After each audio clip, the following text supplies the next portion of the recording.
everybody, so today we're going to be learning how to carve blocks of wax. So we're going to be learning some basic wax working skills. So the tools that you will need for this assignment, in your toolkits, you have these handy dandy wax carving tools. You also will need to use some tea lights, so just grab about 2 or 3 matches to light the tea lights, petroleum jelly, and pantyhose. So the first thing that I like to do to start off with kind of like a nice even surface is, and just kind of clean up some edges, I actually like to use this tool called a hot plate. So we're going to go over to the hot plate. Okay, so if I have some uneven edges, or if I want to round out the edges of my wax block a little bit, what I can do is I can use this hot plate. It kind of takes wax off a little more quickly if you're just trying to smooth out surfaces. So a note that everyone should remember is we never keep the hot plate above warm. We don't go to 200 because at that point wax becomes carcinogenic when it smokes, and it's bad if you inhale it. So we always keep the hot plate at warm. So what I can do is I can just set my surfaces on the hot plate, kind of move it around. Right now I'm just trying to smooth out the surface of my wax block, the front face.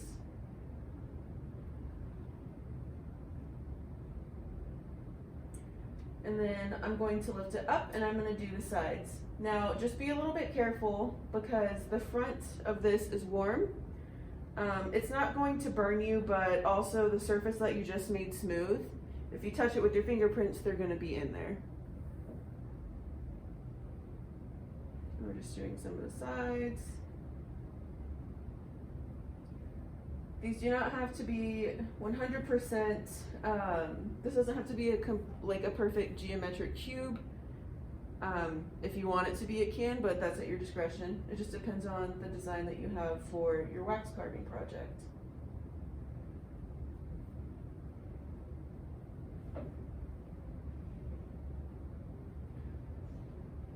So for me, I actually want to round out the edges a little bit, and instead of sitting there and carving, this is going to take a little bit less time. So I can just kind of come in my wax block and just do a motion like this on the edges to try to round out the edges as best as possible.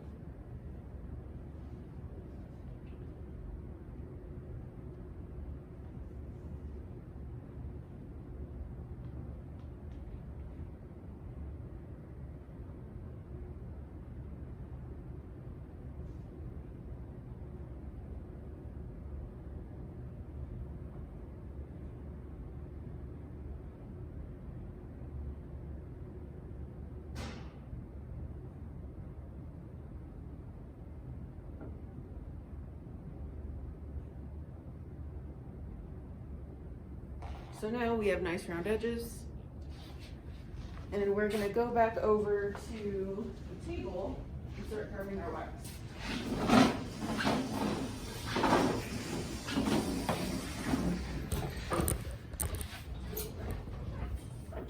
Okay, so as per the assignment, we are to have a drawing of what we want to carve, just so that way we have something to reference. So this is the picture that I have drawn. This is the design that I'm going to be carving into my wax object.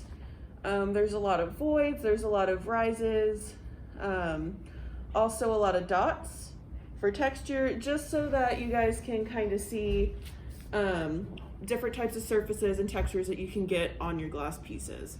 Because ultimately, whenever you're carving wax, whenever you're done with your wax, what you see is what you get. So it'll be an exact replica in glass of what you've been carving. So the first thing that I do is I take a match, or a couple, because more than likely one will break while you're trying to light it. And I always like to have 2 to 3 tea lights around, just because that way if one goes out, I don't have to keep relighting stuff. I can just you go to the other tea light that's lit, and it just makes your life a little bit easier.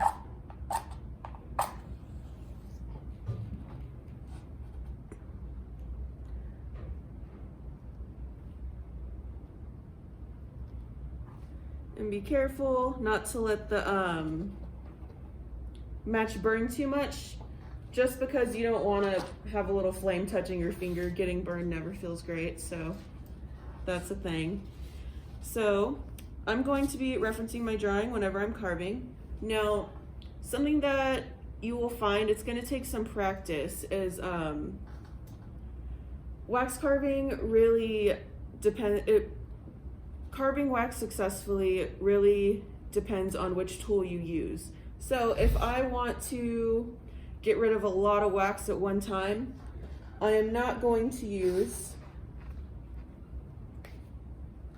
a fine tip tool like this, because that's not going to do anything for me. Now, if I want to get rid of a lot of wax at a time, if I want to carve a lot of material away, I can use a tool like this that kind of has more of a scoop, has a wider frame. That way I can just dig in and pull it out. So something that I like to do, it just helps me, is whenever, like before I start carving my wax, I like to do an outline on my wax from my picture of what I've designed. So I just kind of do a quick sketch and copy my picture. Just a quick line drawing, just so I know what I'm doing and I don't have to reference back as much. So for this, because I'm just doing a quick line drawing, it's okay if I use a very fine tip tool like this.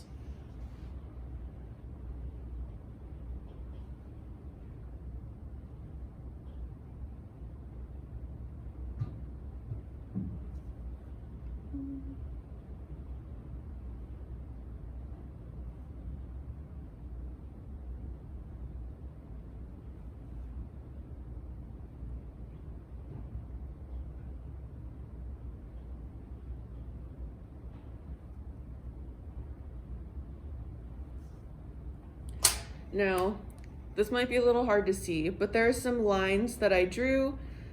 So the way I'm thinking about it is like the lines that I drew in reference to my photo, those are going to be the deepest points that I am going to carve.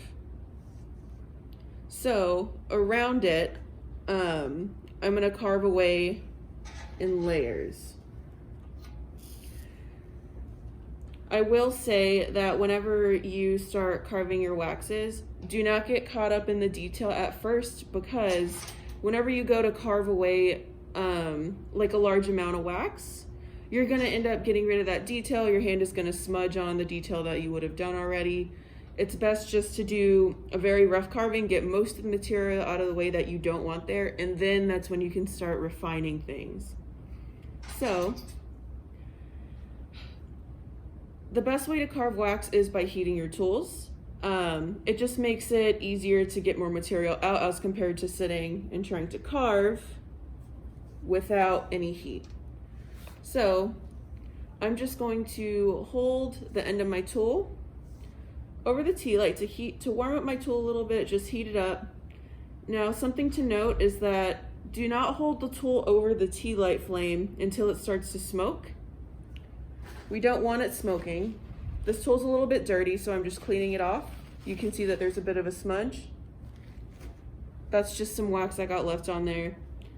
So I'm gonna heat my tool a little bit. If it starts to smoke, you're warming your tool up too much. And like I said, when wax becomes smoke, when it turns into smoke, it's a carcinogenic and it's not exactly great for you. So just warm it up a little bit. I'm gonna take my tool, and since I wanna get rid of a lot of material, I'm gonna start carving in. And you can see that this tool kind of takes a lot out, which is what we want right now. Again, gonna heat up my tool a little bit. Come back in and just start scooping out the wax.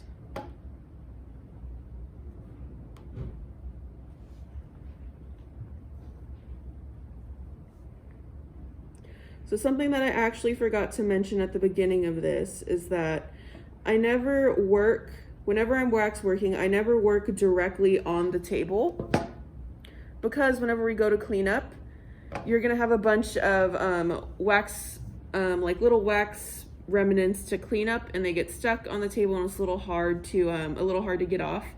So I always get one of these melamine boards, and I can just set my wax on here, and then whenever I need to clean up, the amount of area that I have to clean up is so much smaller, and it kind of just makes your life a lot easier.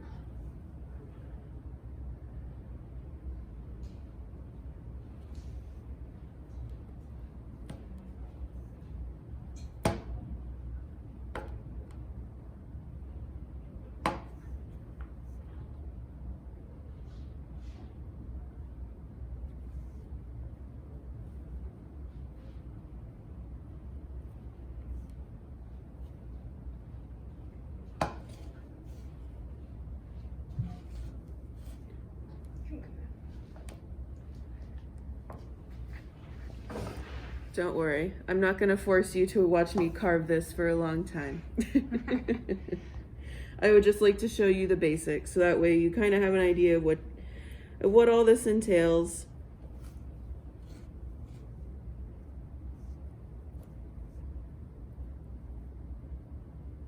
So as you can see, we're starting to take a lot of material away.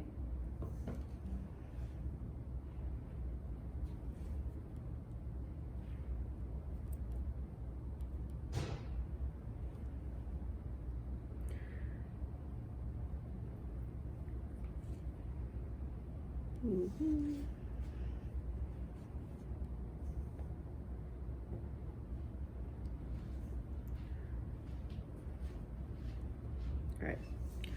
So there's a relatively deep void within this wax carving now. But let's say I want to have a thinner line, even deeper than this kind of shallow void that I've made, right? So again, I'm gonna choose what tool does the job the best.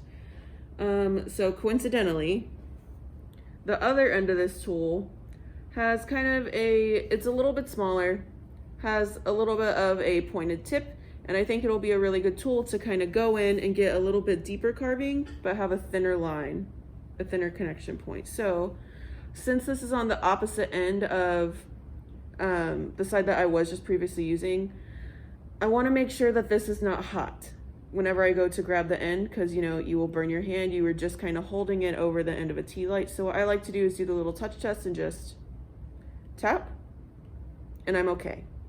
It's not warm anymore, it's good. So I'm gonna do the same thing, heat up the end of my tool. Again, you don't hold it there for too long. And I'm gonna come into this void and start digging out a thinner line.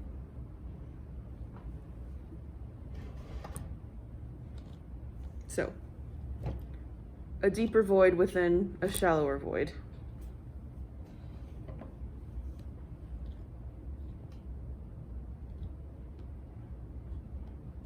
Now these other lines that I drew, I can do the same thing. I can come in, since I already kind of have an idea of where I need my line to be, because I pre-drew it. I can come in, since these are going to be the deepest parts of my carving anyways. There we go.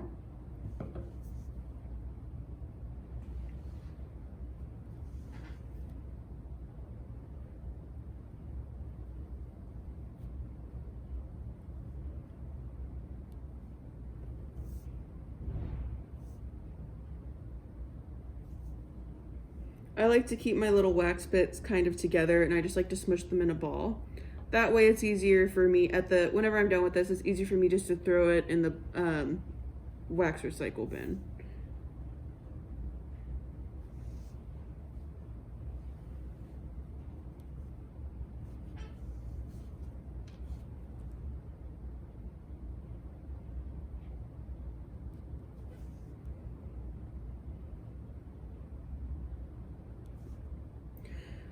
Now, something that's really, I think is really interesting with wax carving, especially bas reliefs, is that you can get a really interesting layer of depth.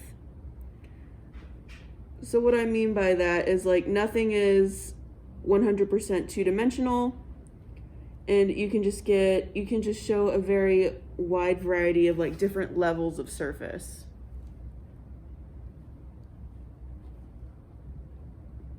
So what I'm gonna do is, I can still use this tool, it's still working for me for what I'm about to do. Instead of just having a hole going straight down, kind of still in a way two-dimensional, I can come in and just kind of pick up my wax a little bit, come in at an angle, so that way I can start making kind of rounded surfaces, kind of, I like to call this making a landscape. And when I say that, I mean, think of rolling hills in that situation. Nothing is completely flat, nothing is completely raised, but it's kind of a nice incline.